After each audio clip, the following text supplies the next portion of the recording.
If you are new to this channel and enjoy the content that you see, then don't forget to hit that subscribe button and turn on all notifications to be alerted and notified whenever a brand new video is posted onto this channel, along with following me on these social media platforms to stay connected with me at all times. Also, feel free to check out all of your favorite videos and playlists located down in the description box below. Thank you so much for your continued support. Now let's begin. With the upcoming Avengers 4 movie on the horizon, fans of the Marvel Cinematic Universe are begging the question of how exactly is Ant-Man going to play a role in helping save the Avengers in the upcoming movie. As joining me here today to tackle the subject of Ant-Man and Tony Stark and what their roles may possibly be in the Avengers 4 is my good friend Devil Artemis. Now Artemis, my question to you is, how significant and important do you believe Ant-Man is going to be in helping save the Avengers in using the quantum realm? And seeing how Tony Stark may be the key to all of this, do you see Tony Stark basically jumping through time and jumping through the quantum realm and recruiting other members, or perhaps maybe using that to his advantage in stopping Thanos from collecting the Infinity Stones and preventing him from gaining such power to begin with?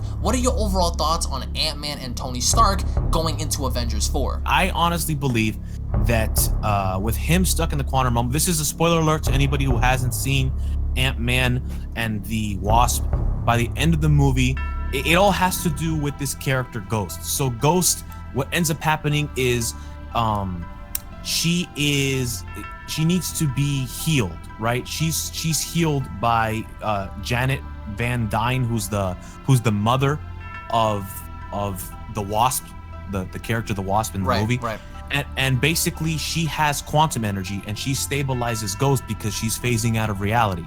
So what ends up happening by the end of that movie is that they need to go back into the quantum realm to collect healing particles. So she gives what's his name, Scott, they give Ant-Man Scott, they give him this device. He goes into the quantum realm, he opens the device, collects the healing particles because they need it to heal Ghost permanently, like to permanently fix her.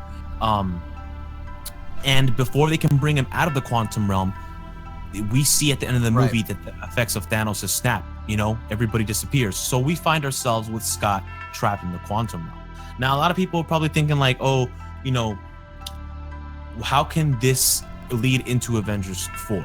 Well, if you guys saw Doctor Strange, what a lot of people don't know is that Doctor Strange has actually visited the quantum realm. When Doctor Strange first met the Sorcerer Supreme, the original one who kind of looked like One Punch Man, so it looks like Saitama, the bald chick, when she sent his consciousness and he was flying through these different dimensions, he actually also flew through the quantum realm. The quantum realm is a completely different dimension where the laws of reality don't apply. And you can reach it through either magical portals or you can reach it through going subatomic.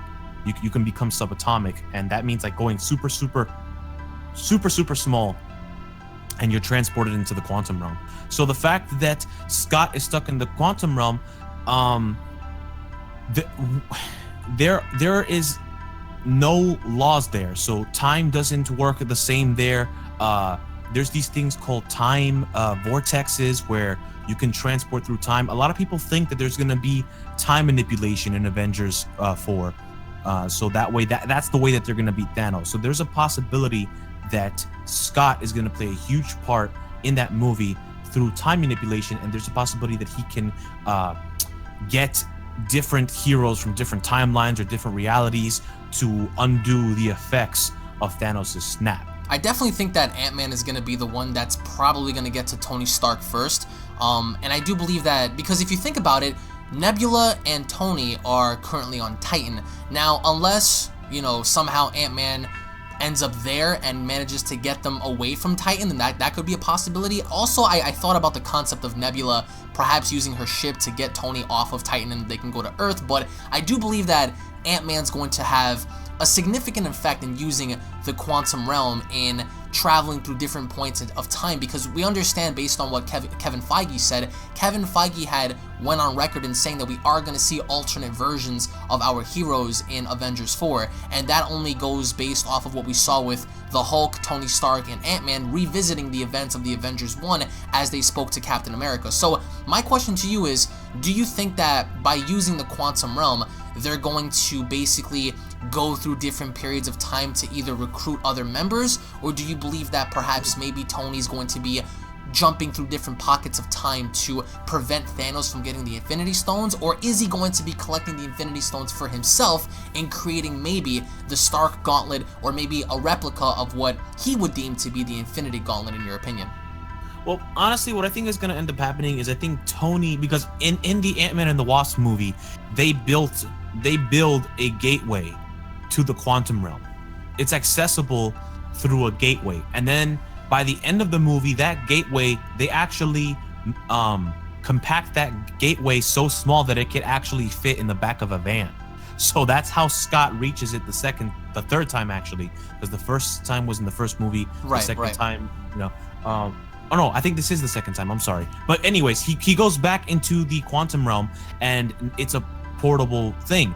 If they can figure it out, I'm pretty sure that Tony Stark can figure out how to build a gateway to the quantum realm, and that's how Scott ends up coming out of the quantum realm, having abilities the same way that the Wasp's mother, Janet, how she has those abilities. Because in the movie Ant-Man and the Wasp, she is in the quantum realm. You see them saving her, and she mentions to her husband that she's not the same woman that she was. Right.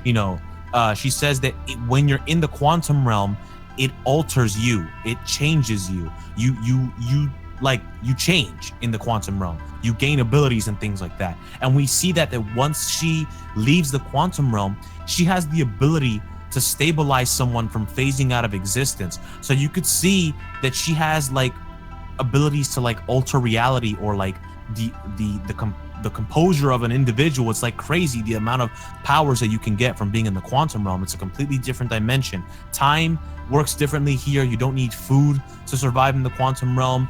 The realm itself stabilizes you and feeds you and gives you life energy. Like, it has healing particles, all this crazy shit in the quantum realm.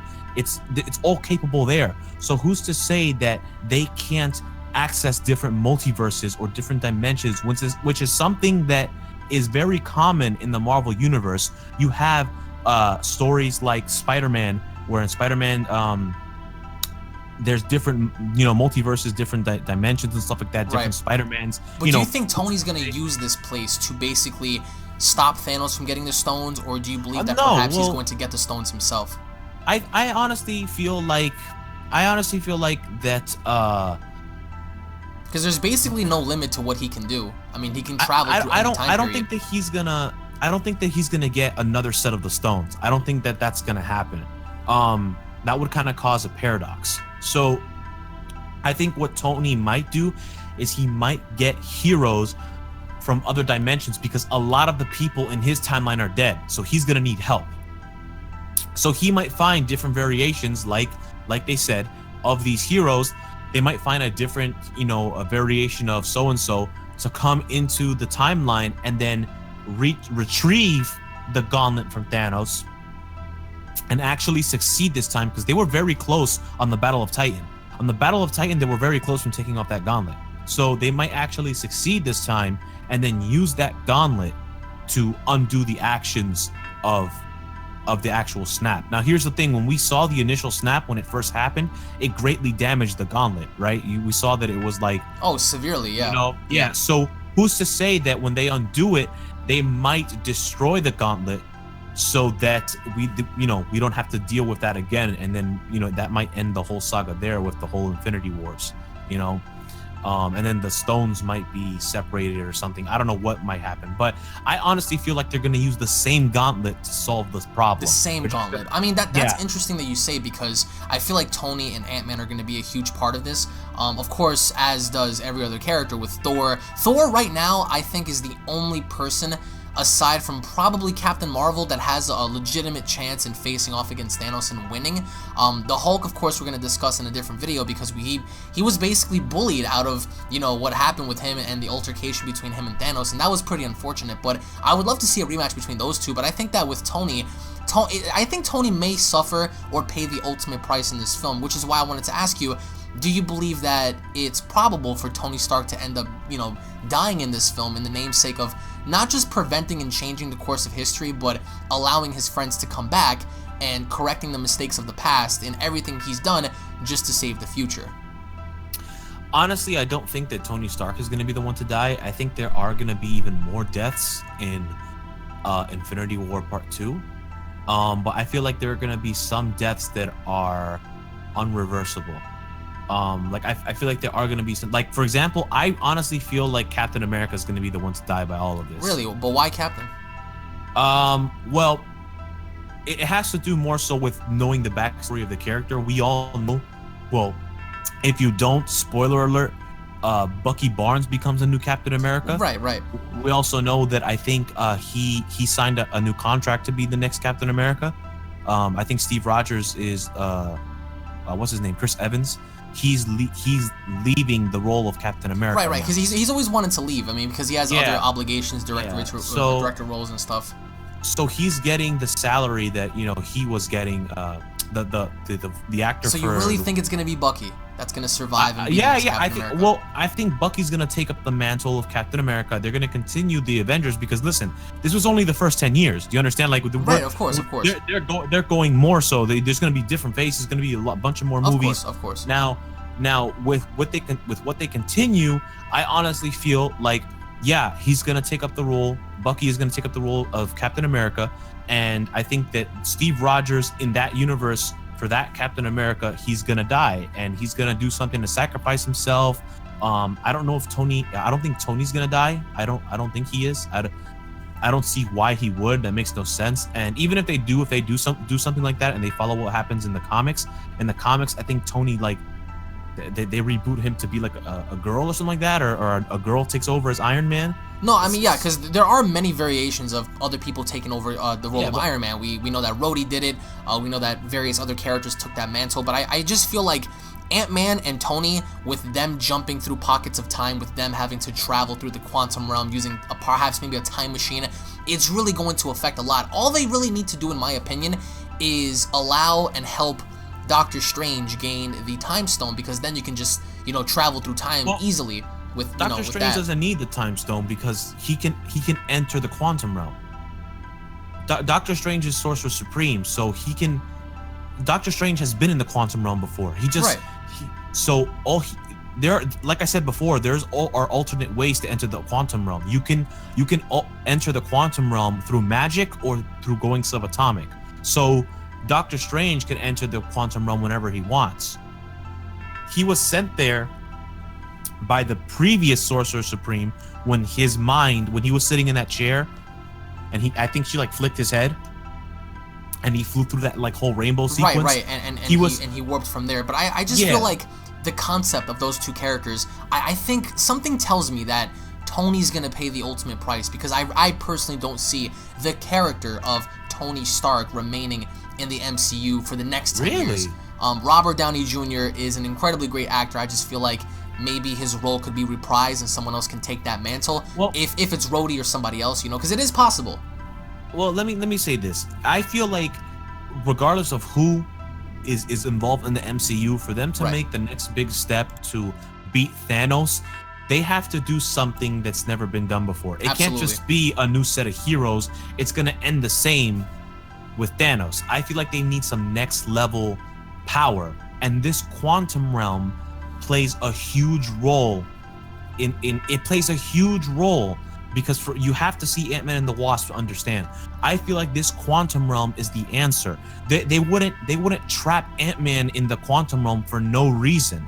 You understand? There's always a reason for every Marvel movie. There's always a reason it comes out to explain something, to set something up that's going to happen later on in the future. It always happens, and I'm telling you right now, the quantum realm is going to play a huge part. Whether it involves time travel, whether it involves somebody getting abilities that will help them defeat Thanos, the quantum realm is the key.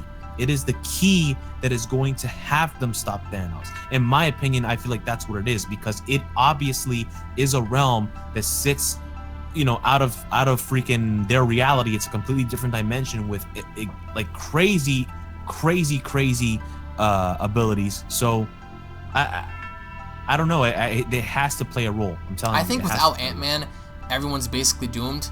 Looking at with the snap with what happened with Thanos, they need each other more so than ever, and I think that Ant-Man and Tony having to know firsthand just how powerful Thanos is. He stabbed him for Christ's sake, and Thanos actually knows who Stark is. And what's crazy to me is when Tony asks, you know me? Thanos responded by saying, well, yeah, you're not the only one cursed with knowledge. So, you know, it's incredibly scary to know how Thanos knows of Tony. So I think that if something doesn't happen to Tony, there's going to be a major sacrifice going into this film. But let us know what you guys think in the comment section below. If you guys agreed or disagreed with our point of view on Ant-Man and Tony. If you guys agreed with Devil Artemis on perhaps maybe seeing Captain America be killed off, let us know in the comments. And also let us know down below how you guys feel about the quantum realm being the key in saving the Avengers. Thank you all so much for watching. This has been UnrealNetwork and Devil Artemis. I will leave a link to Devil Artemis' channel down in the description box below. Check him out. Hit that subscribe button, guys. Thank you all so much for watching, and we'll be seeing you all in the comment section. Have a great day.